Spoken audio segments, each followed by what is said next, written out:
Capsicum masala వండుకుందాం. దానికి ధనియాలు, దాల్చిన చెక్క, లవంగి మొగ్గ, జీలకర్ర, కొద్దిగా జీడిపప్పు నూక వేపుకుందాం.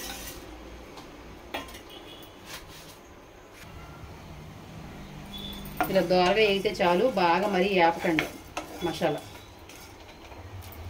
ఇది వేరే ప్లేట్లో తీసేసుకుందాం.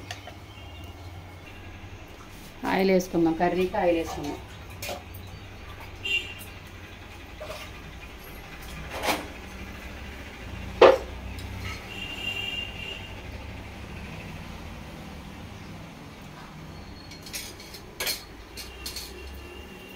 ఆయిల్ వీటెక్కింది.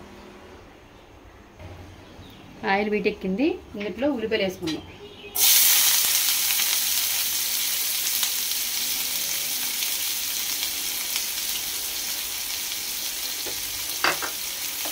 దీంట్లో కొద్దిగా సాల్ట్ వేద్దాం. బాగా మగ్గితే తొందరగా వేయాలి.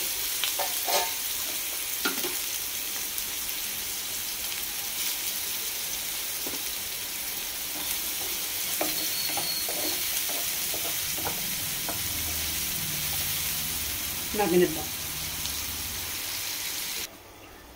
ఉల్లిపాయలు వేగింది చూద్దాం.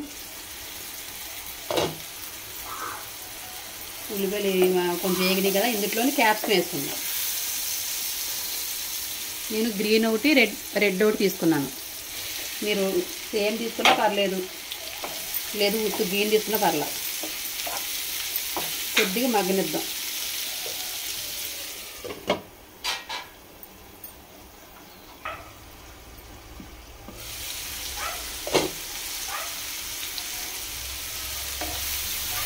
దీంట్లోనే 2 పచ్చిమిరపకాయల చీలికలు వేసుకుందాం.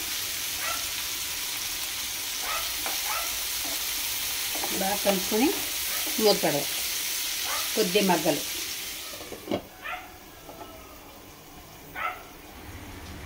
చూద్దాం ఒకసారి. దీంట్లో కొద్దిగా అల్లం వెల్లుల్లి పేస్ట్ వేసుకుందాం. కొద్దిగా మగ్గాలి. అల్లం వెల్లుల్లి పేస్ట్ కూడా కొద్దిగా పచ్చివాసన పోద్ది.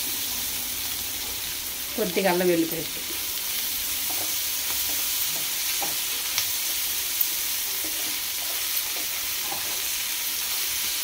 మూత పెట్టుకుందాం. ఒక 5 నిమిషాలు పెట్టుకుంటే మళ్ళీ మగ్గిపోతాయి. చూద్దాం ఒకసారి. క్యాప్సికం మగ్గింది కదా, దీంట్లో కొద్దిగా పసుపు, కారం వేసుకుందాం.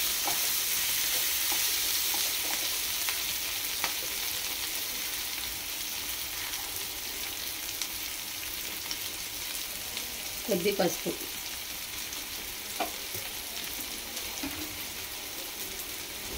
కారం,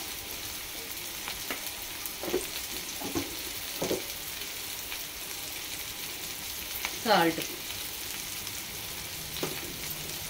ఇందులోనే ఇందాడ వేపుకొని ఉంచుకున్నాం కదా, అది పొడి చేసుకొని ఆ పొడి, మసాలా పొడి.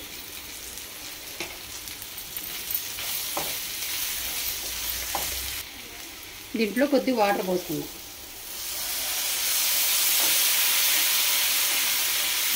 మసాలా మనం పొడి మసాలా వేసుకున్నా పర్లేదు, దాంట్లో కొద్దిగా వాటర్ పోసుకొని మిక్సీ పట్టుకున్నా పర్లేదు. ఎందుకంటే ఇవి ఇలా గ్రేవీగా అయిపోద్ది. వాటర్ పోసేసరికి గ్రేవీ అయిపోద్ది. కొద్దిగా గ్రేవీ ఎక్కువగా ఉండదన్నమాట. ఒక 5 నిమిషాలు మూత పెడదాం.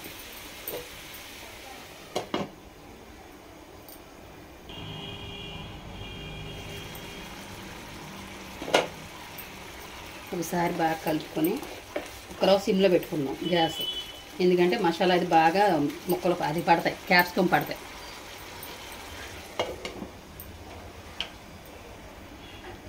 ఒకసారి చూద్దాం.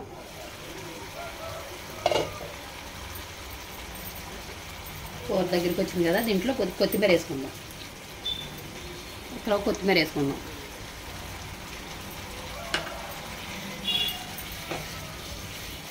చపాతీలోకి అట్లకి బాగుంటుంది. రైస్లో కూడా బాగుంటుంది.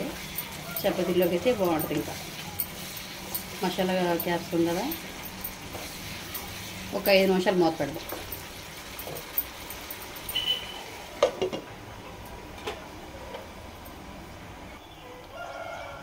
చూద్దాం ఒకసారి.